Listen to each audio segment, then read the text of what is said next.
인사합시다. 할렐루야. 12월 23일 이제 다음 주만 하면 또 한 해가 양력이지만 저무네요. 오늘은 민수기 16장 1절에서 50절 112번 112번째 파라샤를 공부하도록 하죠. 그 유명한 고라의 반역, 고라의 사건이 기록되어 있는 장입니다. 고라를 자손 더하기 전에 우리 오늘 사도들의 성서에 해당되는 유다서를 잠깐 읽었는데요. 유다서에 보면은 그 에녹에 대한 이야기가 나오죠. 우리가 소위 옛세상과 새세상으로 구별을 하면 노아 홍수 이전 세상과 노아 홍수 이후 세상이 있잖아요. 노아 홍수 이전 세상은 이미 끝났어요. 시작이 있고 타락이 있고 구원이 있고 심판이 있고, 그러니까 하나님의 창조, 타락, 구원, 심판, 이 네 개의 주제가 창세기에서 두 번 반복이 되는데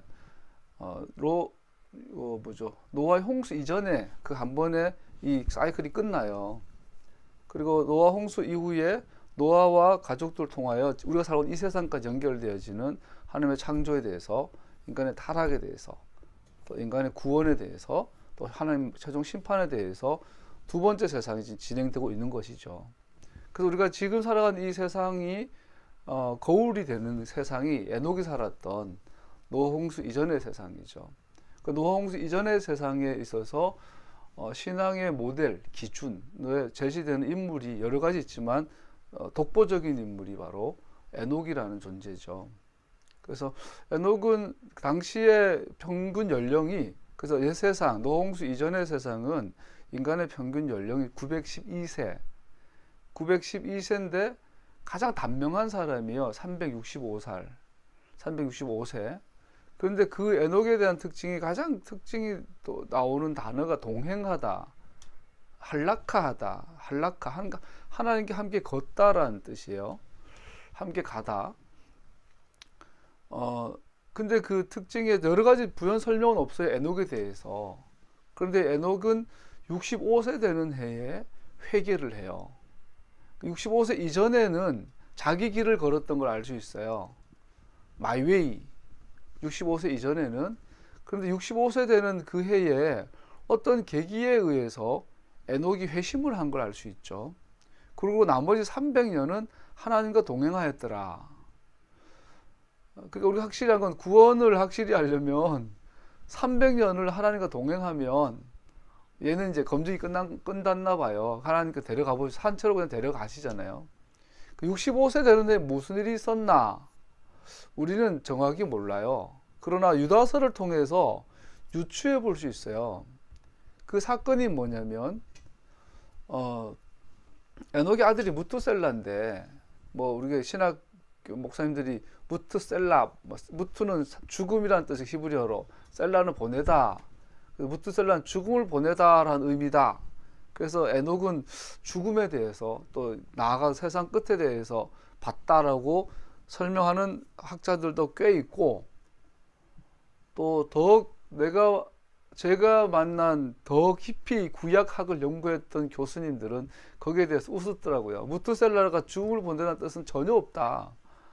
근데 그 자의적으로 막 깨맞추지 마라 했는데, 메시아닉 안에서도 무투셀라를 죽음을 보내다로 얘기한 분들이 있더라고요.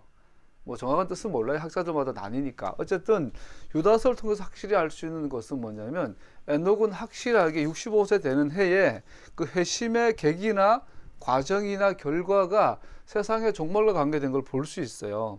그래서 14절에 보면, 이런 사람들을 두고 아담의 7대 손 에녹은 이렇게 예언하였습니다.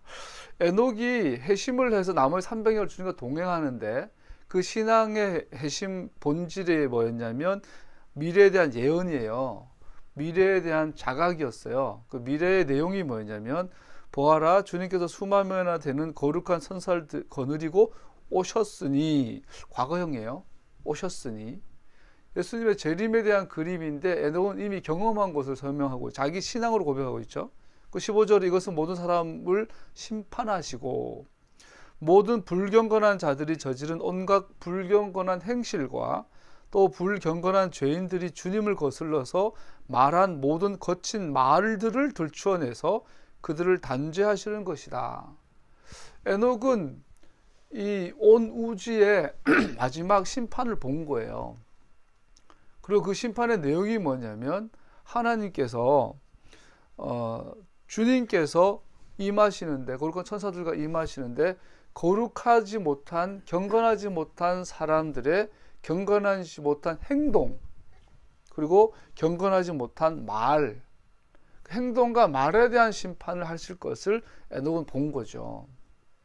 그때부터 에녹은 삶의 기준이 마이웨이, 자기 길에서 하나님의 심판이 있는 하나님의 길로 전환하게 된 거죠. 이것이 소위 구원이고 회심이고, 이것이 에녹이 살았던 할라카, 주님과 함께 걷는 삶의, 믿음의 삶의 표본이 되는 거죠. 그렇다면 우리의 삶도 마찬가지예요. 예수 믿고 구원받고 예수님을 주로 영접하고 하나님의 자녀가 되었다면 우리의 말과 행동이 불경건에서 경건으로 바꿔야 되죠. 근데 오늘 그런데 이 에녹이 그렇게 미래를 예언할 때 누구를 염두에 두고 했냐면 이러한 사람들을 두고 돼 있어요. 그 이러한 사람들 중에 한 사람이 고라가 되는 거죠. 가인, 발람, 고라. 이 세 사람의, 가인에게 있는 그 삶의 태도, 또 발람이 갖고 있는 삶의 자세, 오늘 본문에 있는 고라가 보여주는 삶의 태도에 갖고 있는 자들에 대한 경고였어요.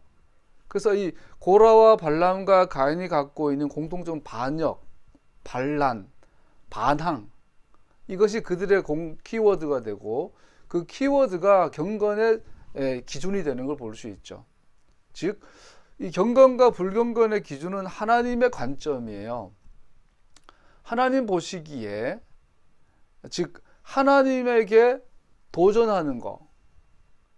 그러나 하나님께 도전하는 사람은 없어요. 겁이 나니까. 누구한테 도전하냐면 하나님이 세운 지도자들, 권위, 하나님의 리더십에 도전하는 것이 경건과 불경건의 기준인 걸 볼 수 있어요.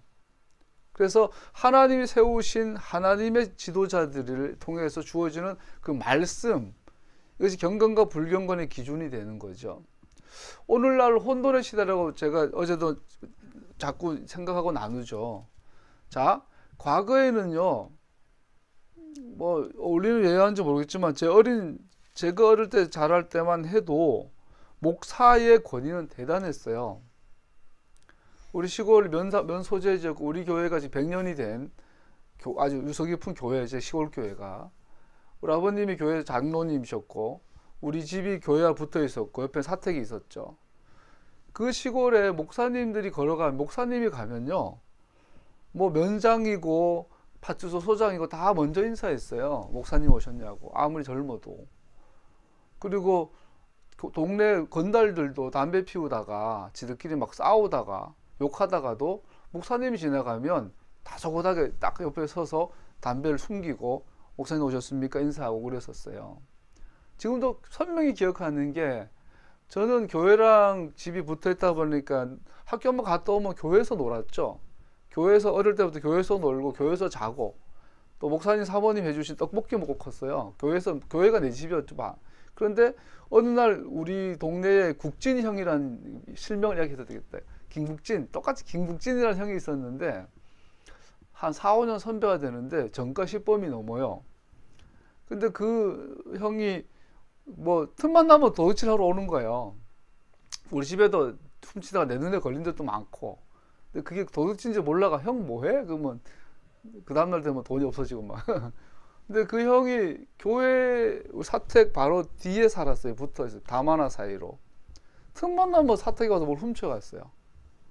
그리고 칼 들고 다니고, 뭐 정말 이만 식칼 들고 사람 위협하고 찌르고, 실제로 찌르고, 우리 아버님도 그 형이 훔치는 거 잡아가지고 이놈 자식 했더니 또 동네 어른한테, 그 당시 장로님의 권위도 대단했거든요. 꼼짝 못하고 있다가 휘둘른 칼에 아버지 손도 막 베이고 그러셨어요. 그래서 그 시골이니까 밧줄서 안 넘기고 혼내고 막. 지금도 기억하는 게, 우리 목사님 계셨던 시골 때 몇 번 왔는데 몇 번 그런 경우가 있었어요. 한 번은 기억나는 게, 그 형이 칼 들고 대낮에 그 여자 전도사님, 나이 많은 할머니 전도사님 계신 그 사택에 훔치러 들어갔다가 전도사님한테 걸린 거예요. 요즘 같으면 야단났죠. 근데 그때만 해도 목회, 그 깡패고 정가 뭐 그때만 해도 7, 8범 되고 칼 들고 사람을 찌르던 그 흉악한 형인데도 여자 전도사님이, 조그마한 여자 할머니 전도사님이, 야 이놈! 그러면은 꼼짝 못했어요. 벌벌벌 떨고 그냥 앉아. 그럼 뭐 훔치러 갔다가 무릎 꿇고 앉아 밥 얻어먹고 가고 혼나고 가고. 시골에 제 어릴 때만 해도 목회자에 대한 이 도덕성, 신뢰는 뭐 대단했죠. 근데 어느 날부터 오늘날 교회가 하는 행동이나 말들이 사회에서 어떤 모범이나 표본이 되긴커녕 아주 그 지탄의 대명사가 됐죠. 요즘 교회 다니는 놈들, 교회 다니는 사람, 교회 다니는 것들이 거짓의 대명사가 됐어요. 아니라고요. 우리는 교회 울타리 안에만 있어서 그렇지. 교회 안 다니는 불신자들에게 목사 그러면 사기꾼, 교회 그러면 음란한 곳, 장로 그러면 거짓말쟁이. 이렇게 지금 이미 사회적으로, 이미 제가 보기에는 상식적으로 심각할 정도로 그거 매년 강화되고 있고 이렇게 됐어요. 그래서 요즘은 누가 정의를 말하는가? 교회가 정의를 이야기하지 않아요.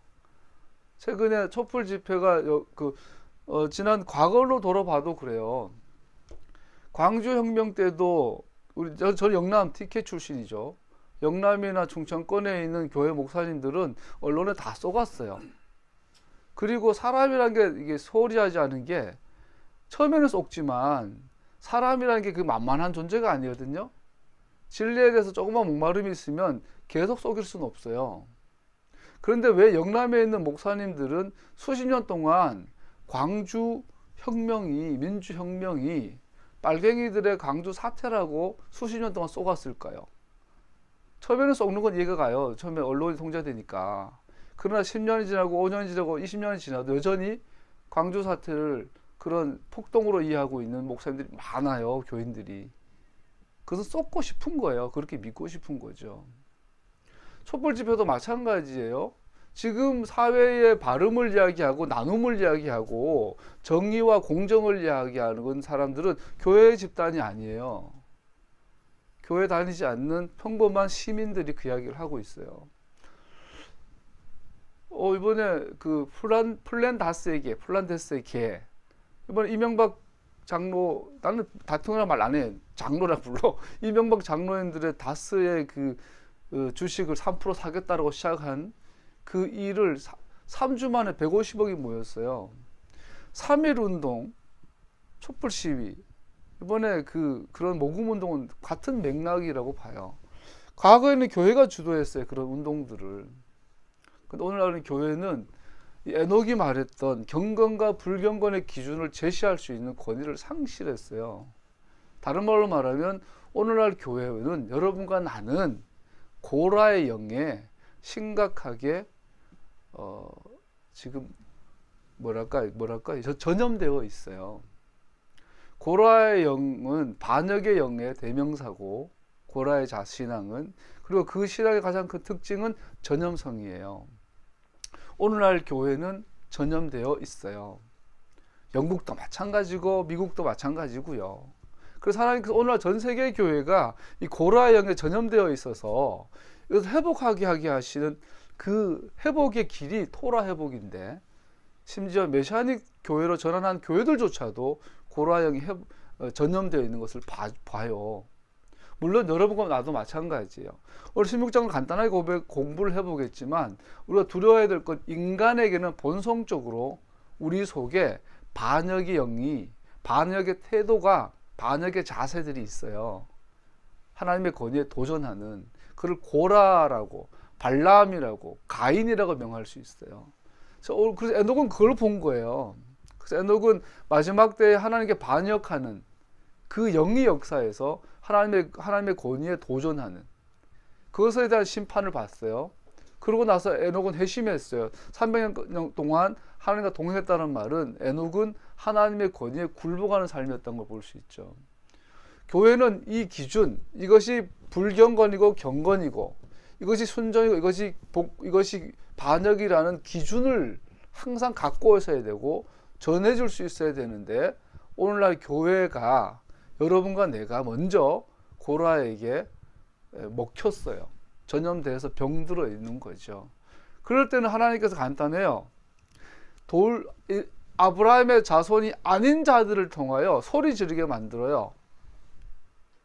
저 돌들로도 소리 지르게 하세요. 아브라함의 자손이 아닌 자들을 통하여 소리 질러서 아브라함의 자녀들로 깨어나게 하시죠. 역대적으로 하나님께서 불신자를 얼마나 많이 사용하세요. 그 유명한 게 누굽니까? 이사야에 나오는 이방의 느부갓네살, 갑자기 기억 안 나네. 그런 왕들을 통하여 이스라엘 회복하기 명하시잖아요. 오늘날은 그런 시대예요. 하나님의 백성들이 하나님의 기준을 떠나 세상에 멸시를 받고 더불어 결과적으로 하나님의 이름이 땅에 떨어지게 되면, 하나님이 이스라엘 회복하시는 원리는 간단해요. 이방인들로, 불신자들로, 우상 숭배자들로 소리 지르게 만들어요. 그래서 지금 하나님께서 손석희를 통해서, 김어준, 주진우를 통해서 소리를 지르시잖아요. 최승모를 통해서 지르시잖아요. 이 소리 지름, 그 뒤에 이게 에녹의 호소가 보이는 거예요. 깨어나라 주의 백성들. 그 소리를 들어야 되는 거죠. 그 에녹이 어떻게 300년을 하는 동행할 수 있었을까? 이 왜곡과 전염성에 대한 뜻깊은 자각, 그리고 전환, 오늘 여러분과 나에게 가장 필요한 모습이 아닐까 싶습니다. 오늘 민수기 16장으로 돌아가서 본문을 잠깐 살펴보도록 할게요. 오늘 본문을 공부하게 되면서 한면으로는 씁쓸하지만 아프지만 한면으로는 굉장히 결과적으로 감사하게 되는 게, 오늘 본문을 통하여 인간의 반역이 무엇인지, 반역의 결과물 오는 그 심판, 곧 죽음. 그래서 오늘 본문을 통해 우리는 죽음에 대해서 경고를 받고 다시 회복할 수 있는 이 기회를 갖게 되기 때문에 감사한 거죠. 하나님은 누구신지, 또 그리고 의와 의가 아닌 것에 대한 하나님의 기준에 대한 계시를 주고 있는 본문입니다. 토라는 하나님에 대해 우리가 가공한 그림에 대해 이의를 제기합니다. 즉 하나님이라는 객체가 있잖아요. 대상이 있으시면 뭐 그렇게 표현하기 좀 그렇지만 하나님이라는 분이 계세요. 그럼 우리는 하나님을 인식해야 되는데, 문제는 우리는 우리의 프레임을 가지고, 우리의 눈을 가지고, 우리의 관점으로 하나님을 이해하기 시작하는 거죠. 그런데 반대로 그게 이제 고라의 영의 뿌리예요. 뿌리. 성경을 읽고 설교를 듣고 기도하다가 체험을 하고 하나님 함께 하신 심지어 하나님이 역사해 주시는 하나님의 임재의 그 사건들을 통해서조차 우리는 하나님을 인식할 때 나의 눈으로 인식할 수 있는 거죠. 그런 우리의 타락한 본성을 가진 인간에게 고라의 사건은 굉장히 강력한 충격을 주는 거예요. 네가 나를 알되 내가 설명한 나를 알아라. 토라를 읽을 때마다 우리에게 그런 도전을 주는 거예요. 나를 가공하지 말아라. 네가 보고 싶은 대로 보고 알고 싶은 대로 알고 배우고 싶은 대로 배우지 말고 하나님이 설명하는 그대로의 하나님을 네가 알아야 한다라고 토라는 우리에게 도전을 하는 거죠. 인간은 하나님에 대해 자신의 관점을 조작하는 것에, 자기 자신의 이미지로 하나님 형상을 창조해 버리는 것에 매우 자연스럽습니다. 우리가 토라를 공부하고 복종하면 하나님을 진정한 그 모습 그대로, 그가 자신을 계시하신 그대로의 하나님을 볼 수 있는 기회를 얻게 됩니다. 그럴 때 우리는 하나님의 거룩하심은 우리가 보통 생각하는 것보다 더 위대하다는 사실과 마주치게 됩니다. 고라 사건을 통해서 알아야 될 건, 고라가 하나님을 부정한 적 없잖아요. 하나님을 떠난 적이 없어요. 이스라엘 배신한 적이 없어요. 어찌 보면 고라는 하나님 더 가까이 가고 싶었던 거예요. 야, 니들만 지성소가 나도 가고 싶어, 이거였던 거예요. 그런데 결론은 죽음이었어요. 죽음. 그래서 우리가 토라를 통해서 항상 받는 충격이에요. 하나님을 알되 내가 원하는 대로 알아야 돼. 네가 원하는 대로 알면 안 돼라고 말씀하는 거죠. 그래서 우리 토라를 읽을 때마다 사도 바울이 고백한 것처럼 두렵고 떨림으로 하나님의 구원을 이루어야 되겠죠. 거룩하신 분은 자기 자신을 계시하신 그대로 알려지고 받아들여져야 합니다. 우리가 기꺼이 우리의 마음을 그의 거룩함에 대한 진리로 채운다면 우리는 메시아의 죽음으로 우리를 위해 이루어 놓으신 속죄하심이 얼마나 귀중한지를 새롭게 이해하게 됩니다. 성경에 보면 하나님 묘사할 때 거룩 3번 반복하는 것이 있어요. 이 거룩이라는 말에 강조하고 있는데 한마디로 말하면 하나님의 거룩은 훼손되지 않는다. 그 어느 누구를 통하여서도 하나님이 인간을 위해 죽으시고 인간에게 자기 전부를 내어놓으시지만 그 인간 때문에 하나님의 거룩을 굽히지 않으신다라는 것을 잊지 말라고 강조하고 있는 거죠. 하나님의 절대적인 거룩하심에 대한 하나님의 계시를 이해하고 받아들이는 것은 당신의 약속을 결코 잊어버리시지 않으실 아버지를 발견하는 것이고 당신의 뜻을 이루실 신적인 전능하심을 온전하게 사용하시는 아버지, 그러므로 그의 사랑하는 자들을 결코 멸망하지 않도록 하실 아버지를 발견하는 것입니다. 구원이라는 것은 하나님을 바르게 보는 거예요. 개인적으로도 계속 저도 나누고 있지만 우리가 같이 또 지금 경험하고 있지만 토라의 회복에 대한 이 하나님의 이 행하심을 보기 전에 매년 새롭게 말씀을 이렇게 깨닫게 하셨고 인도하셨던 것 같아요. 그러다가 토라가 열려야 하는구나, 더 나아가서 이스라엘 회복에 대한 주님의 마음을 알게 되고 나서니까 정말 이제 최종적인 걸 보게 하시는구나 라는 생각을 하게 됐죠. 그러나 동시에 내 마음에 주시는 그 갈급이 그러나 여기서 멈추지 않을 거야. 진리는 살아있으니. 하나님께 더 깊은 진리가 있을 텐데 토라 맞는데 더 깊은 진리가 뭘까? 주님 여전히 기도하게 되죠. 주님, 내년 사이클이 또 이 겨울이 지나고 봄이 오고 6월절이 시작이 되면 더 바른 진리로 인도해 주세요. 더 바른 토라로 인도해 주세요. 기도하게 되죠. 그렇게 하면서 역사를 보게 하고 현실을 보게 하셨던 것 같아요. 우리 모두는 대체로 알고 있고 이해하는 것이지만 우리 모두가 흔히 우리가 원해서, 아니라고 하지만 우리 속에서 원해서 잊어버리는 것이 하나가 있습니다. 하나님께서는 반역을 싫어하시지만 반역에 빠졌을 때 이해하실 것이라고 우리 믿고 싶어 한다는 것입니다. 하나님이 반역을 미워하는 것을 인정하는데 내가 반역에 빠졌을 때 이해해 주실 거야 라고 믿고 싶어 한다는 거죠.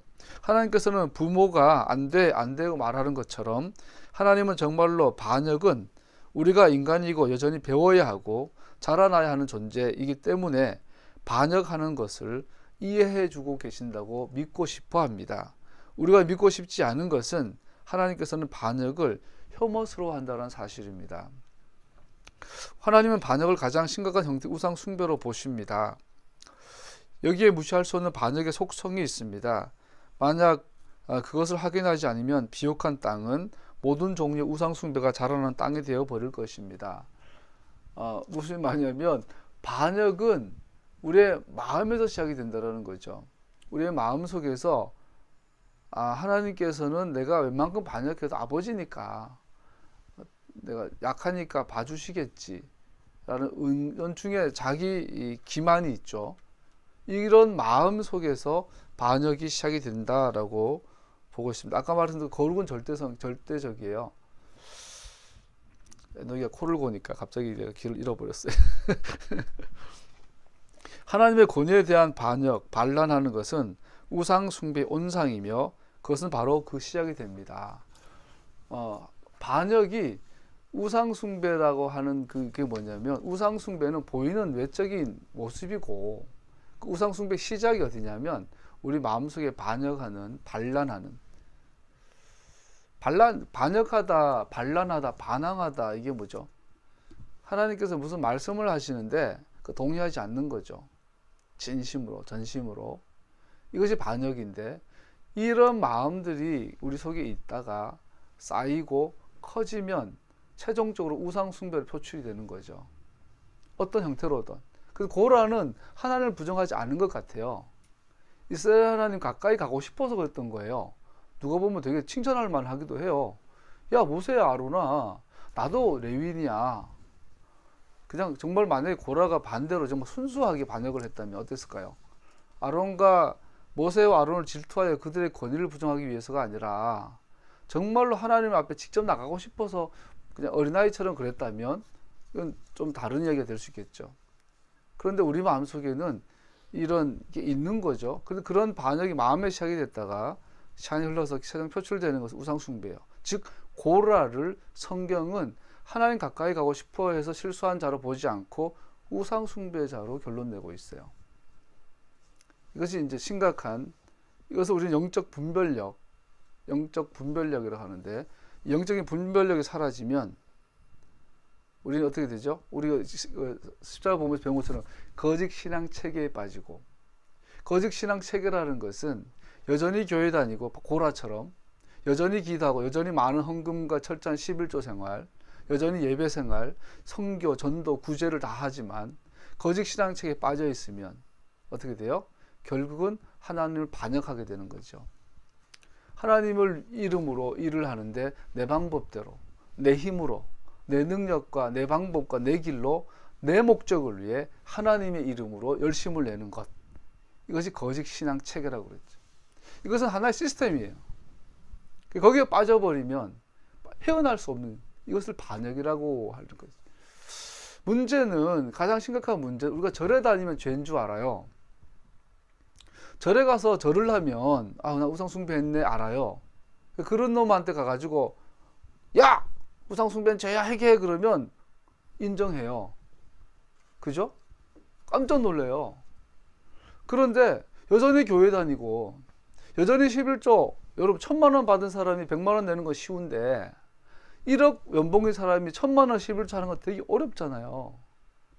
그렇게 하고 있고 새벽 예배, 금요기도회, 철야, 메시아니도 말 온갖 절기 현금 철저히 하고 있는데 가가지고 우상 숭배하고 있어 그러면 어떻게 되겠어요? 대들겠죠.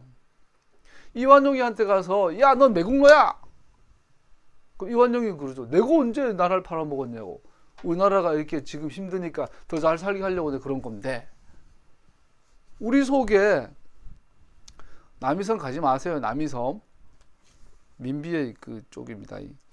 뭔 말 하다가 반역은 아주 교묘하게 우리에게 위장된 우상숭배예요. 잘 돌아봐야 될 줄 알죠. 오늘 본문을 우리에게 주신 것과 하나님의 권위에 도전하는 자들에게 임한 이 끔찍한 죽음을 알게 하신 주님께 우리는 감사드립니다. 죽을 수 있는 것으로부터 경고받고 그래서 보호받는 것은 하나님의 자비하심입니다. 그래서 오늘 본문을 통해 우리는 거룩함에 대한 변함없는 원리들을 한 7개 살펴보고 마칠게요. 첫 번째 원리, 우리의 삶에 하나님께서 두신 우리의 자리에 불만을 갖고 있는 자신을 발견하게 된다면 우리는 반역의 죄의 약점이 노출된 것입니다. 이건 번역을 하다 보니 무슨 말이냐면 지금 자기 삶의 자리에서 살아가고 있는 모습에 대해서 불만을 갖고 있다면, 반대로 감사가 안 된다면 우리 속에 반역이 꿈틀거리는 것이고 이미 우리는 반역에 노출되어 있다는 것입니다. 무서운 말이에요. 역으로 생각하면 반역을 예방하는 주된 대책 중 하나는 하나님의 섭리하심, 하나님의 뜻이 우리의 삶의 자리에 작동하고 있은 것을 믿고, 그래서 하나님께서 지정하신 나의 삶의 자리에 지금 나를 두신 것에 감사를 드리는 것, 하나님 여전히 내 삶의 주인 되시고 내 삶을 주관하시고 인도하고 계신 것을 고백하는 것을 반복하여 연습함으로 반역을 예방할 수 있습니다. 즉 어렵게 말했는데 지금 여러분과 내 삶에 불만이 있다면 반역은 시작된 거라고 볼 수 있죠. 오해하면 안 돼요. 이것은 야망과 야심도 없고 어떤 우리 속에 삶을 개발하고 개척하겠다라는 강력한 이 도전 정신 없으라는 말이 아니에요. 교회 다니는 사람들이 빠지는 가장 큰 오류 중에 하나가 감사하라. 지금 나의 나됨에 감사하고 내 삶의 모든 것에 감사하라고 가르치니까 그까진 좋은데, 그걸 오해하게 되면 그냥 바보같이 사는 거야. 그냥 수동적으로. 이거 한국계가 빠진 여기서 왜곡된 거예요. 위에 있는 권세에게 복종하라. 대통령은 위에 있는 권세인데 어디 대통령을 탄핵을 해? 헐, 그런 논리가 먹히더라니까. 이승만 대통령 옛날에 이씨니까 이씨조선인 줄 알고, 이씨조선 할 때 그 이씨인 줄 알고, 전주 이씨인 줄 알고 이승만을 왕으로 고종의 후예인 줄 알아요. 사람들이 막 어디 이승만을 탄핵을 해? 위에 있는 권세인데. 이 말도 안 되는 그런 게 진짜 먹혀요, 지금도. 그러면은 문재인 대통령도 위에 있는 권세인데 왜 복종 안 해? 한국계 도대체 뭐야? 민주주의란 체제는 하나님이 주셨고, 하나님이 우리 인간에게 주신 가장 지금까지 정치 체계 중에 가장 이상적인 정치 체계가 민주주의잖아요. 말 그대로 국민이 주인이잖아. 국민이 대통령 뽑았잖아. 위에 있는 권세는 국민이네. 대통령이 아니고. 국민이 원하는데 왜 지금 국민이 뽑은 대통령은 인정 안 하고 국민이 버린 대통령을 위에 있는 권세라고 아직도 마마 그러고 있냐고, 교회가. 자꾸 옆으로 빠지고 싶어서 다시 말씀드리죠. 우리 속에 내게 지금 맡겨진 나의 삶의 자리에 하나님의 섭리와 사명을 대한 무게감을 잊어버리고, 왜 나는 더 가지 못했냐, 왜 나는 요 모양 요꼴이냐고 불평하고 불안하고 있다면 그것은 반역에 노출된 것입니다. 만일 하나님께서 현재 우리의 삶에 과업을 부여하신 것이라면 분명히 그가 그의 뜻을 이루도록 방법들을 제공하시고 그의 명령에 복종하고 행할 때 축복하실 것이라는 것을 신뢰할 수 있기 때문입니다. 반역의 질병에 대해 영적인 면역을 기르는 것은 감사하는 마음입니다. 네 모든 삶의 형편에 감사하라. 이것이 메시아 예수 안에서 너희를 위한 하나님의 뜻이기 때문입니다. 할렐루야. 말을 제가 어렵게 자꾸 풀고 있는데, 제가 공부하면서 제가 먼저 가장 많이 회개해요. 지난주 우리 교회 소위 개척한 지 만 10년이에요. 그 사이에 우리는 메시아니 교회로 전환하게 됐고, 가정교회로 전환하게 됐고, 외적으로야 뭐 아무도 없지만 우리 내적으로는 어느 때보다 우리 속은 충만해요. 또 다음 새 생명을 또 10주년 되는 날 주셨고, 우리는 좋은 사인들이죠. 그럼에도 불구하고 지난 10년 동안 내 삶, 여러분들 모르겠어요? 개인적으로 나의 삶을 돌아보면 한마디로 요약한다면 불안이에요. 불안, 두려움. 그런데 불안과 두려움의 이면에 그 불신앙이잖아요. 또 하나님을 신뢰하지 못하니까 두려운 거, 또 그래서 불안하니까 날카로워지고, 또 불안하니까 또 믿지 못하게 되니까 나오는 게 뭐죠? 불만이죠. 그래서 이것을 이 원리를 이미 알았어요. 그래서 하나님 앞에 설 때마다 항상 대놓고 불만은 못하겠고 원망은 많이 했어요. 하나님, 날 버리셨나요? 나를 목사로 부르시지 않은 것이었나요? 제가 신학교 간 것이 잘못 선택한 것이었나요? 제가 목회하는 것을 원하지 않으신가요? 제가 개척하는 것이 실수였나요? 어떡할까요? 이제는 교단도 다 떠나고 돌아갈 데도 없는데 말씀하시면, 제가 목사로 목회하는 것이 주님께서 좋아하지 않으시면 저는 관두겠습니다.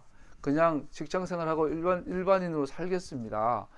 이제 고라처럼 반역은 못하겠고 겁이 나서 그냥 원망을 많이 했던 것 같아요. 하나님, 날 잊으셨으면 말해주세요. 제가 목회하는 거 원하지 않으시면 저 안 할게요.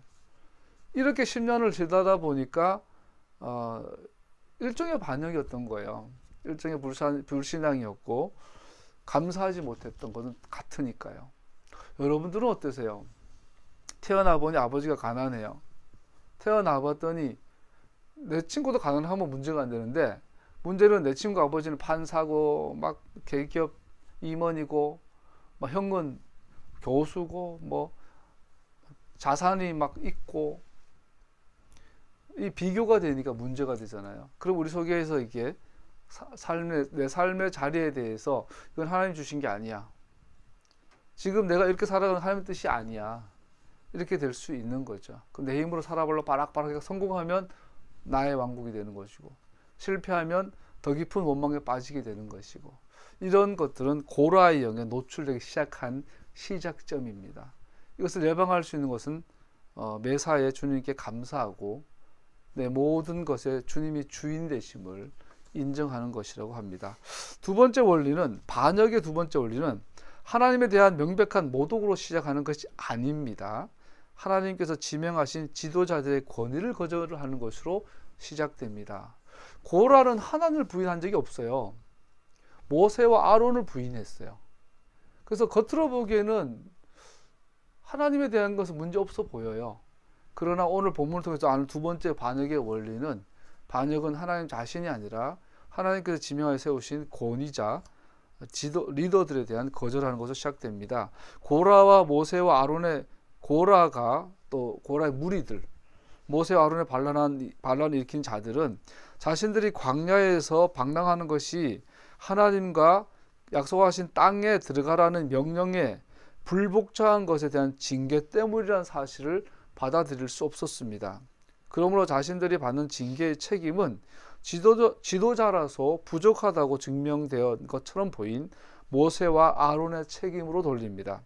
그 땅에 들어가라는 하나님의 명령에 거역했기에 그 결과 현재 상황이 야기되었다는 사실을 받아들이지 않고 그들은 다른 누군가에게 죄책을 물으려 하고 있습니다. 비난을 전가하는 것은 분명히 반역의 마음이 드러나는 증거가 됩니다. 신천지가 교회에 들어와서 교회를 와해시키는 수단이 그거잖아요. 열심히 일하죠. 그래서 인정받죠. 그러고 나서는 살살 교회 리더들에 대해서 소위 뒷담화를 하죠. 믿을 만한 사람이 뒷담화를 하니 늘어나죠. 맞아. 우리 목사님, 우리 장로님, 우리 교회 당회가 좀 문제가 있어. 근데 지금도 기억하는 게요. 신대원 다닐 때 온누리교회, 서빙고 온누리교회 자주 갔는데 거기서 데이트를 했으니까 그 신대원에서 자주 보던 어떤 형제가 하나 있었어요. 나는 우리 신대원 학생인 줄 알았는데 알고 보니 신대원 준비하던 사람이었어요. 결국은 신대원 합격을 못했어요. 지금 뭐 하는지 몰라요. 근데 그분이 이제 얼굴에 안면이 있은 장신대 지나면서 많이 봤던 사람인데 알고 봤더니 학생이 아니었더라고요. 수년 동안 장신대 준비하다가 계속 떨어진 거예요. 그런데 그분은 온누리교회를 몇 년을 다녔어요. 그러다가 어느 날 온누리교회에서 그분을 만났길래 반갑게 인사를 했더니 그분이 막 지금도 그 굳은 표정으로 정말 진지하게 이건 교회도 아니라고, 이 교회 다니면 안 된다고, 뭐 자기는 벌써 다니고 있으면서. 그리고 그때 이 사람은 뭐지? 이런 기억이 선명해요. 이름도 모르고 얼굴도 지금 망망한 사람인데 이분은 자기가 다니는 교회에 대해서 왜 이렇게 불만이 많을까? 결국은 그 교회와 리더들에 대한 불만이었더라고요. 자, 여러분과 나에게도 이런 마음들이 있어요. 누군가에게 책임을 전가시키는, 비난을 전가하는 것들은 반역의 두 번째 원리가 됩니다. 반대로 회개는 지금 경험하고 있는 영혼의 고통, 우리 삶의 고통, 그것이 우리의 죄의 결과이지 다른 사람의 죄의 결과가 아니라는 것을 먼저 자기 자신에게 그리고 하나님께 그 사실을 인정하는 것에서 시작됩니다. 비난을 전가하는 것은 반역의 길입니다. 죄를 개인적으로 자백하는 것은 하나님의 길입니다. 고라와 자손이 고라는 자기들 입장에서는 합당한 소위 합리적 의심이 있었던 거예요. 야, 우리가 저 땅에 들어가려고 그 좋은 애굽을 떠나서 왔는데 이제 못 가게 된 거예요. 그러니까 모세, 너 때문에 그래. 아론, 니들이 잘못 인도해서 그래 라고 하는 거죠. 사람들한테 설득력이 있었어요. 그래, 우리가 전후 사정을 알지만 이스라엘이 약속의 땅에 못 들어가는 원인은 하나예요. 불순종. 그런데 자기들이 불순종해서 못 들어가 놓고 모세 탓을 하고 아론 탓을 하고 있는 거죠. 이게 교묘하게 우리 속에도 많아요. 그죠? 뭐 많아요. 제 안에도 너무너무 많고, 그 고라를 통해서 자기를 두 번째 돌아보기를 바라고요. 세 번째 반역의 원리는 모든 사실에 대해 그 초점을 흐려버립니다. 즉 내가 지금 반역하고 있던 이 관점에 대해서 왜곡시켜 버립니다. 고라와 그의 반역의 동무들은 광야에서 죽는 징계는 비록 하나님께서 명하신 것임에도 불구하고 모세와 아론에게 책임을 물어 비난하기 시작합니다. 반역의 정중앙에서 그들은 사실을 그 실체대로 보지 못하고 분노로 눈을 가려버립니다. 하나님 자신은 아니지만 하나님이 세워진 리더십의 도전함과 동시에 연결되어지지만 반역의 세 번째 원리는 이 책임을 그들에게 돌려버리는 거죠. 그들이 애굽에 대해서 어떻게 말하고 있는지 주목하십시오. 고라가 이런 말을 해요. 젖과 꿀이 흐르는 땅 애굽. 정확하게 하나님께서 약속하신 땅에 대해 설명하는 바로 그 표현입니다. 반역은 모든 것을 거꾸로 만들어 버립니다. 애굽에서 끔찍한 삶을 잊어버린 것일까요? 고역과 폭력, 달성할 수 없는 과업을 받은 사람들의 죽음, 가정과 공동체의 총체적 붕괴, 하나님께서 말씀하신 대로 하나님을 섬길 수 없음, 이 모든 것을 고라는 잊어버렸을까요? 어떻게 약속의 땅을 애굽과 비교하여 정반대로 이해하고 있습니다. 반역에 빠진 우리는 팩트를, 사실을 왜곡해서 이해하기 시작합니다. 망각은 잘못된 표현이 아닙니다. 눈이 가려짐이 더 나은 표현입니다. 고라가 역사적인 팩트가 있어요. 자기들은 그 애굽에서 말로 할 수 없는 고역을 당했잖아요. 그런데 이제는 가나안 땅이 앞에 있는데 들어가지도 않고 거기에서 이미 결론을 내린 거예요. 야, 가나안 땅이 애굽보다 못해. 애굽이 더 좋아.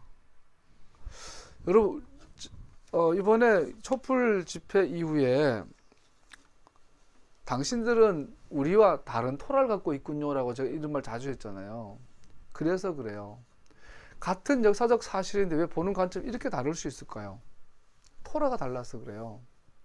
토라는 하나인데 마음에 다른 게 새겨진 거예요. 다른 게.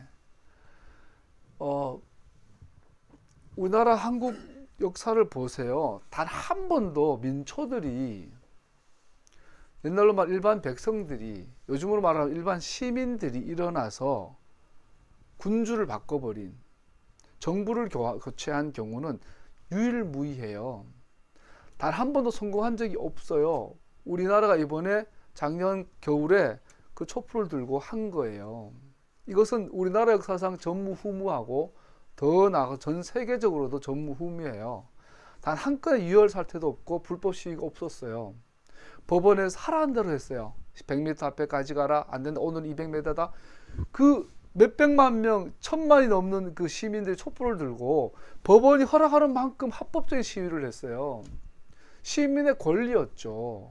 그 결과 소위 평화적인 정권 교체가 일어났고, 이런 경우는 전 세계 역사상 전무후무해요. 그리고 이것은 돌아보면 과거 3.1운동과 계를 같이 하죠. 지난주 우리 대통령께서 충칭에 우리 임시정부를 방문하셨어요. 광복군 청사를 다시 회복하겠다고 하셨어요. 대한민국의 뿌리다, 여기가 우리의 뿌리라 그러셨어요. 건국절에 대한 일국이 완전히 그 단칼에 그냥 아니라고 거부하는 거죠. 당연한 상식이었어요. 자, 임시정부가 언제 만들어집니까? 1919년 3월 15일 날 3.1운동이 일어나죠. 3.1운동의 그 결과가 임시정부였어요. 대한민국 임시정부를 세운 것은 시민이었어요. 3.1운동. 3.1운동의 33인 단체 33인 그 국가 대표, 민족 33인 대표들조차도 전혀 예상하지 못했던 운동이었어요. 그들은 소위 기득권자들이었죠. 33인조차도.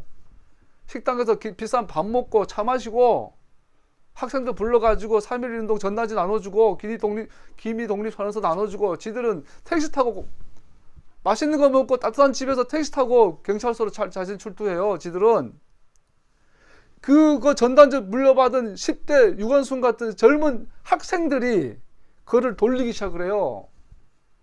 전혀 예상하지 못해 이것이 전국적 운동을 퍼져요. 처음에는 비폭력, 나중에 폭력이 바뀌지만 3.1운동이 끝나고 나서 김구 같은 민족 지도자들이 충격을 받은 거예요. 이렇게까지 성공적인 시기가 될 줄 몰랐죠.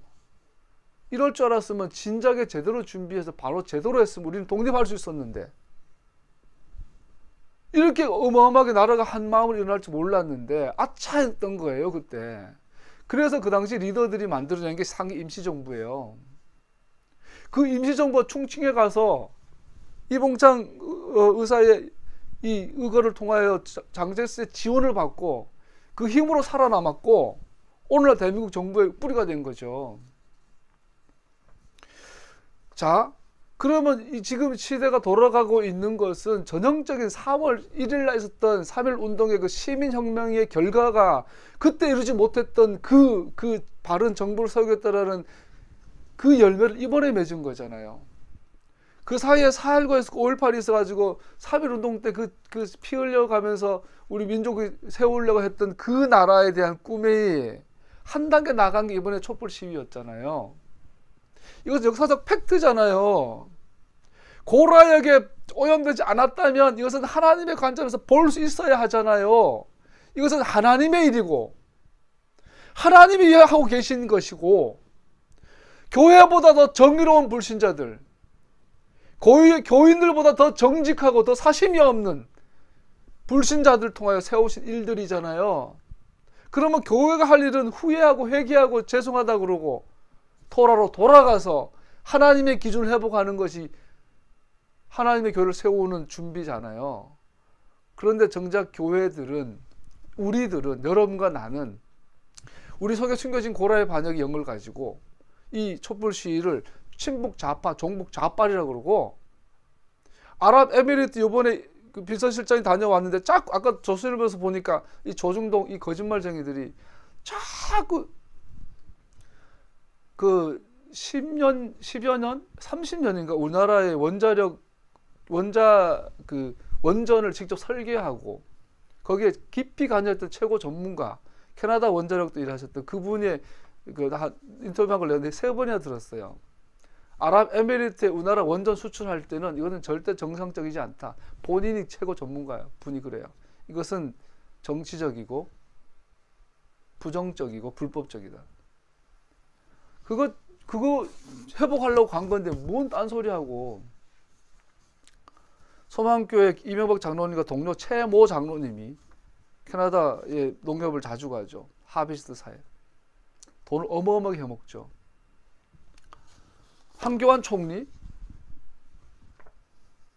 댓글 국정원과 군과 경찰과 검찰과 청와대가 한나라당과 한몸이 돼서 대선 개입을 하죠. 국정원과 군이 대선 개입하면 이건 쿠데타 아닙니까? 사형이에요, 사형. 그 짓을 했어요. 여기에 대한 내막을 밝히겠다고 우리 최 총장, 검찰총장이 나섰더니 한교안 총리가 불러요. 당신 옷 벗으세요. 변호사 하면 돈 좀 벌 겁니다. 그리고 그 양반 최근에 개인의 약점을 드러내가지고 자르죠.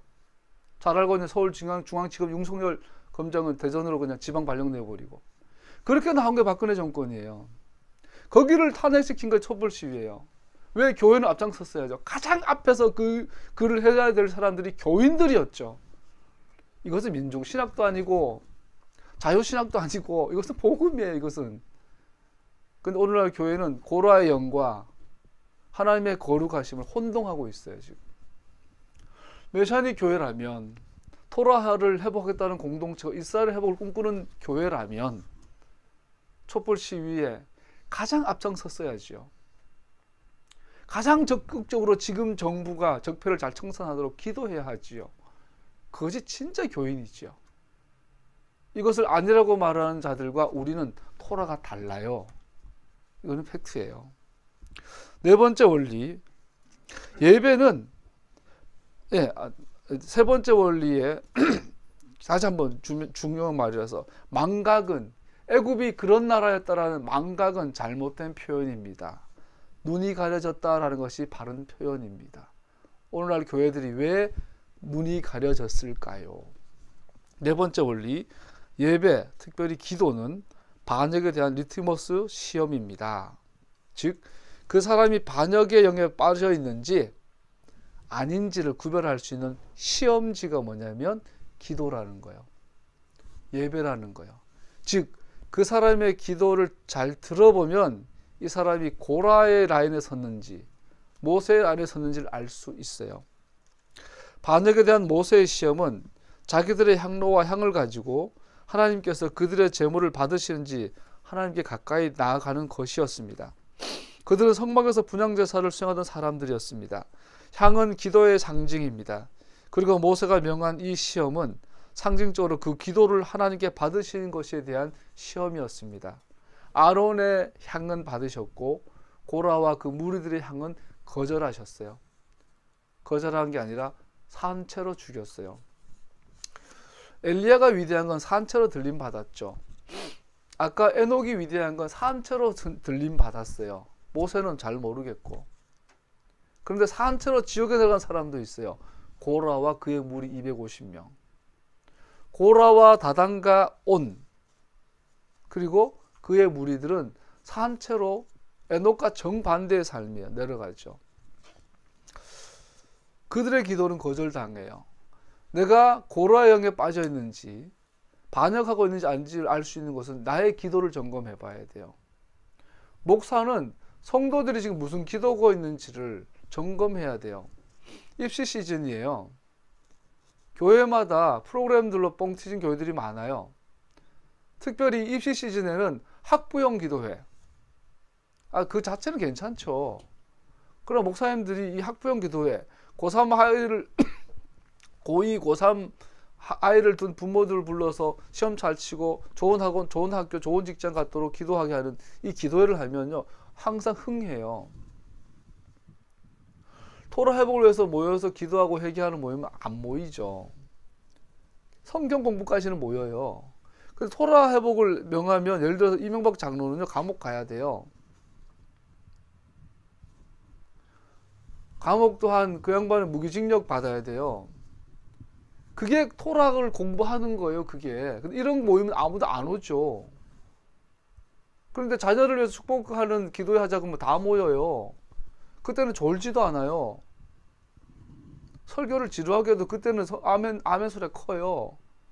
그러나 토라를 공부하자고 그러면 안 모여요. 아니, 토라 공부까지, 토라 세미나까지는 모여요. 그렇다면 이명박 장로님의 동생 여자 전도사님은 회개해야죠. 위증한 것에 대해서 감옥 가야죠. 이게 토라 공부하는 것인데 여기는 안 모이죠. 안 하죠. 교회는요, 문이 좁아야 돼요. 그 좁은 문이 넓은 문이 되는 거죠. 넓어요. 준비된 자에게는 그 문이 엄청 넓어요. 엄청 넓어요. 향은 기도의 상징입니다. 우리는 어떻게 반역이 우리 영혼의 뿌리를 상하게 하고 있는지를 알 수 있을까요? 전능하신 분과 친밀한 교제를 위한 기도의 시간을 갖고 계십니까? 개인적이든 공동체든. 아니면 나의 기도들이 단순한 종교적 행위입니까? 기도의 시간에 내 마음의 중심과 그를 위한 나 자신의 필요를 드러내고 있습니까? 아니면 하나님께서 다른 사람의 눈을 열어주실 것을 희망하고 있습니까? 16장 5절에 주목하십시오. 주님께서는 친히 택하신 그 사람만을 주님께 가까이 나오게 하실 것이요. 16장 5절 다시 읽어보죠. 민수기 16장 5절 시작. 그러가 데리고 있는 모든 사람에게 이렇게 말하였다. 내일 아침에 주님께서는 누가 하나님께 속한 사람이며 누가 거룩하며 누가 그에게 가까이 나아갈 수 있는지를 알려주실 것이요. 주님께서는 친히 택하신 그 사람만을 주님께 가까이 나오게 하실 것이요. 이렇게 기도해라. 주님의 나라 이 땅에 임하옵시며 주님의 뜻이 하늘에서 이 땅에 이루어지옵시며 하나님의 이름이 이 땅에서 거룩히 여김을 받기를 원하시오며 이렇게 기도해라. 이런 기도하는 사람들이 받아들여질 것이다. 근데 기도만으로 기도로 랄랄라 하는 거는 그건 기도 행위고, 아까 말씀드렸듯이 우리 이명박 장로님이 정말 장로라면, 그래서 그의 기도가 정말로 주님의 뜻이 딱 이루어지길 원하는 기도라면 그는 감옥 가야 돼요. 다스 다 사회 환원해야 돼요. 청계재단 사기치지 말고 전부로 사회 가난한 자들을 위해 써야 돼요. 그게 기도하는 거예요. 그게 각선희 목사님은 자기 밑에 성경 공부했던 장로가 그렇게 되도록 불러서 야단치고 어르고 달래고 해야 돼요. 벤틀리 타고 돌아다닐 때가 아니란 말이에요, 각선희 목사님은. 근데 그 각선희 목사님 지금도 교계에 아주 훌륭한 리더로 부흥회 다니고 있어요. 그거 초청하는 목사들은 뭐예요? 전염병을 옮기고 다니잖아요, 곽선임 목사님이. 그 밑에서 아멘 아멘 할 때마다 전염되고 있잖아. 김삼화 목사님이 정말 토라를 전하는 분이라면, 우리나라에서 공무원이 제일 많이 다니는 교회가 명성교회래요. 전직 장관, 도지사, 공무원들이 제일 많이 다니는 교회가 명성교회래요. 명성교회만 토라를 바르게 전해도 우리나라 바뀔걸요? 왜 그럴까요? 전염시키고 있어요. 전염. 기도를 보면 그 사람이 분별됩니다. 기도 많이 하는 것은 전혀 중요하지 않아요. 신현준 씨가 어제 그 TV에서 나와서 깜짝 놀랐는데, 김우빈 그 모델 출신 연예인이 암이라며. 나도 김우빈 걔 되게 마음에 들어, 멋있어서 좋아했는데 지금 암 투병 중이라며요.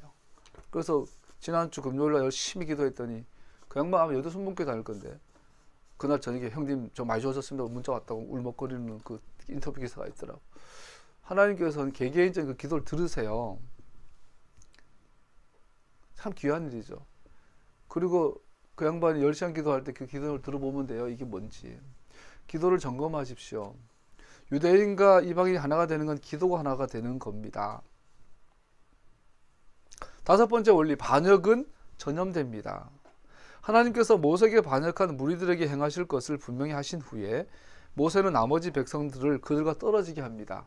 야, 조금 있으면 하나님 심판이 임할 테니까 떨어져. 그러나 반역이 발생했을 때 그 무리와 떨어지라고 모세가 말한 것은 현명한 조언이었습니다. 왜냐하면 반역은 전염되기 때문입니다. 우리 모두는 그 인간이기에 그런 질병이 전염될 수 있는 것처럼 우리 모두는 반역으로 감염될 수 있습니다. 다음 사실을 반드시 기억해야 돼요. 사실, 바이러스는 우리 모두에게 잠복되어 있습니다. 여기서 우리가 왜 우리 안에 있는 쓴뿌리를 결코 허용해서는 안 되는지를 알게 됩니다. 인간 모두는 회심하기 전이나 회심한 후나, 즉 성령님이 내 안에 계실 때나 안 계실 때나 우리의 본성 자체가 반역이라는 바이러스가 잠복되어 있어요. 우리 안에 이 질병, 잠복된 이 질병 바이러스는 자기가 생존하고 자생하기에 좋은 환경이 주어지면 얘는 커지죠. 그리고 나중에는 병이 되고 암이 되죠. 우리에게는 반역이라는 바이러스의 질병이 우리에게 내재되어 있어요. 우리의 유전자 안에. 그럼 우리가 해야 될 일은 이 유전자를, 아까 뭐더라? 유전자 가위가 있긴 있더만요. 그래, 이 가위는 우리 속의 영적 유전자로 있는 이 반역의 DNA는 자를 수 없어요. 얘를 이길 수 있는 방법은 얘가 자랄 수 있는 환경을 제공하지 않는 거예요. 문제는 교회에서 먼저 제공해버리는데, 목사가 설교하면서 괜찮아 나라 돈 그래 떼먹어도 괜찮아. 그 환경을 목사도 먼저 주고 있으니 이를 어찌합니까? 왜냐하면 그것은 반역의 질병이 확산되게 하는 수단이기 때문입니다. 성경이 말합니다. 나쁜 친구는 습관을 망친다. 나쁜 친구, 언제 너가 좋은 친구, 나쁜 친구의 기준이 뭘까? 너무 간단해. 교회 다니고 안 다니고가 아니야. 좋은 습관을 들이면 좋은 친구, 나쁜 습관을 갖게 하면 그 사람은 나쁜 친구예요. 멀리 해야 돼요. 이 원리는 만고불변해질래요. 결혼할 사람이 결혼 상대자 구할 때도 얘가 그 사람하고 친해지니까 나에게 나쁜 습관이 생겨. 그 사람은 멀리 해야 돼요. 누군가를 가까이 했더니 뭔가 나에게 좋은 습관이 생겨요. 그 사람은 좋은 친구죠. 반역은 나쁜 친구예요. 나쁜 습관을 들이죠. 아까 에녹이한테 그 말, 에녹아 네가 빨리 아빠를 떠나야 네가 좋은 사람이 되겠다. 라디오에서 내가 좋아했던 노래가 나왔는데, 생일 축하합니다. 나 진짜 좋아하거든 이 노래. 근데 웬 여자 가수가 부르는데 노래를 너무 못하는 거야. 막 속을, 아까 애들 옆에 앉아 있는데 병원 갔다 오면서 노래 되게 못하네. 내가 진짜 어떤 노래 다 빌리네 막 그랬더니 애노이가 아빠가 지금까지 어떤 노래를 좋아하는 노래를 다른 사람이 부르면 좋다는 적 한 번도 없어요. 근데 내가 아니라고 말을 못하겠더라고 애노가. 그러고 보니까 아빠가 내가 애들 앞에서 불평불만 너무 많이 했더라고요. 막 그래서 네가 나를 빨리 떠나야 되겠다 생각을 했어요. 나쁜 친구는 습관을 망칩니다. 반역의 영이 확산하여 사람들에게 적용할 수 있습니다. 6번째 원리, 이제 2가지만 마칩니다. 하나님께서는 반역을 미워하십니다. 왜냐하면 반역 우상 숭배이기 때문입니다. 하나님께서 이 죄를 극도로 싫어하시는 것은 오늘 본문에 죽음이 지난해 만연한 그림으로 설명되고 있습니다. 고라뿐 아니라 그와 가까이 하고 있는 사람뿐 아니라 14,700명이 반역의 결과로 더 죽음 당했습니다. 고라 위에 임한 피는 그가 상상할 수 있는 것보다 더 컸습니다. 왜냐하면 그는 백성들을 반역으로 인도하였기 때문입니다. 저도 이 고라 사건 볼 때마다 항상 의아했던 게 그거예요. 어떻게 산채로 땅을 벌려서 하나님께 떨어뜨리셨을까? 산채로 엘리야는 에녹은 하나님 나라 데려갔는데 고라는 산채로 땅에 흠부에 집어넣어버려요. 뭐 부활, 최종 심판 이런 거 없어요. 보통 사람들은 죽으면 개인적인 죽음이 있고 나중에 하나님께서 1000년 동안 집어넣어놨다가 1000년 후에 다 부활시켜가지고 심판하고 나서 지옥 보내든지 이렇게 해야 되는데 고라는 이미 확정되고 얘는 뭐 다시 점검할 필요 없어. 무조건 얘는 지옥이야. 어떻게 이렇게 단호하실 수 있었을까? 간단해요. 전염시켰기 때문이에요. 자기도 반역할 뿐 아니라 그 많은 사람들이 반역하도록 인도하였기 때문이에요. 그래서 고린도서 3장에 보면 하나님의 심판에서 말하고 있는데 교회 리더들, 특히 하나님의 토라를 가르치는 자들에 대한 하나님의 심판이 있어요. 그 불심판은 못 나와요. 성경을 잘못 가르치는 거, 이건 용서받지 못해요. 바리새인의 영이에요. 화했을진저 서기관과 바리새인들과 율법사들아, 독사의 자식들아. 여러분이 교회 목사님들이 반역의 걸 전하고 있어요. 내일 오후 되면 내일 낮에 또 그러고 있을 거예요. 많은 분들이. 더 나아가 여러분들 부모가 돼요. 이제 주원이가 태어났어요. 다다음 달이면 이제 보겸이도 태어날 거예요. 아름이 다음 달에 결혼하면 또 아이 주시겠죠. 부모가 된다라는 것은 영적 리더가 된다는 이야기거든요. 자식에게 잘못 가르친 것은 책임져야 할 거예요. 부모가. 무섭죠. 마지막 원리 7번째, 우리의 대제사장은 반역의 전염병이 멈추어지도록 우리를 대신해 중보하십니다. 이 반역을 멈출 수 있는 것은 하나밖에 없어요. 예수님의 기도. 산자와 죽은 자 사이에 향로를 들고 선 아론의 그림은 우리를 대신해 기도하고 계신 예수와의 그림입니다. 만약 그가 우리를 위해 중보하지 않는다면 우리 모두는 아담과 함께 가장 높으신 분을 대적하여 반역에 참여했기 때문에 하나님의 진노의 거룩한 정의로 불타버릴 것입니다. 분향 제물을 통해 백성들의 속죄가 이루어졌다는 것은 매우 흥미롭습니다. 더구나 향은 백성들 가운데 가져간 것이지 미시칸의 지성소에 있는 분향단에 둔 것이 아닙니다. 자, 놀라운 사실이 하나님의 연병이 그 최순실 들어갈 때 연병하네 할매 그랬잖아요. 그 연병이 하나님이 보내셔요.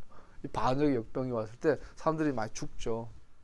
근데 아론이 급하게 뛰어가서 산자와 죽은 자 사이에 향을 피우고 서죠.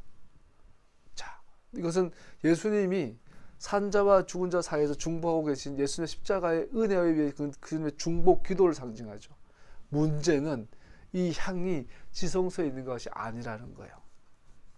우리의 삶의 자리에 있는 향을 말해요.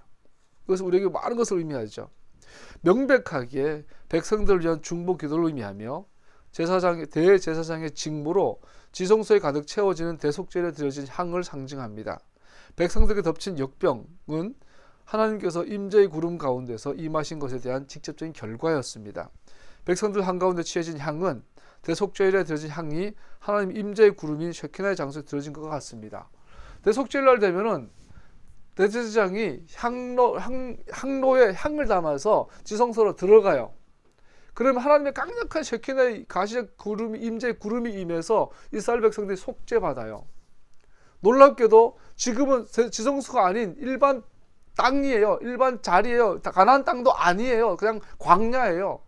거기에 하나님이 직접 임하셨어요. 구름으로. 쉐키나로. 그랬더니 거기에서 그런 배경 안에 아론이 향을 피우고 있는 거예요. 마치 지성소가 성막에 있는 그 작은 장소가 아니라 광야의 전체로 확장되는 걸 볼 수 있어요. 하나님의 지성소, 하나님의 이 성소는 물리적으로 제한받지 않아요. 이런 걸로 우리는 마지막을 봐야 돼요. 백성들 한가운데 취해진 향은 대속죄일에 드려진 향이 하나님의 임재의 구름이 쉐키나의 장소에 드려진 것과 같습니다. 나아가 향은 기도와 중보의 상징이기에 아론이 예수님께서 우리를 대신해 하시는 중보 사역에 대한 그림자로 분양한 것을 이해할 수 있습니다.